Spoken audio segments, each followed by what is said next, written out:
The Smooth tool is one of the simplest edit mode tools.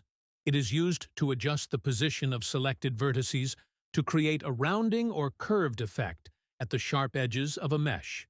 In other words, it is attempting to reduce the angle between faces.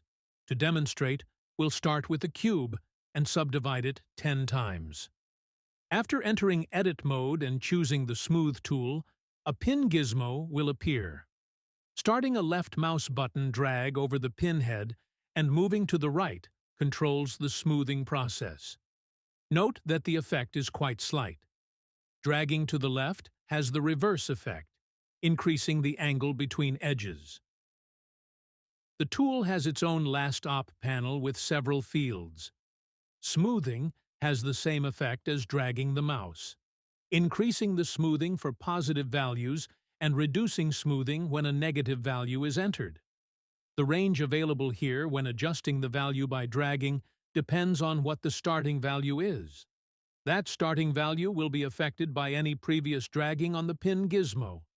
However, if we type a value directly into the field, the range is -10 to +10. Repeat defines how often the smoothing effect should be applied. But be warned, high smoothness and repeat values transform mesh to mess. The axes checkboxes are all selected by default, but unchecking one or more will remove the smoothing effect along that axis.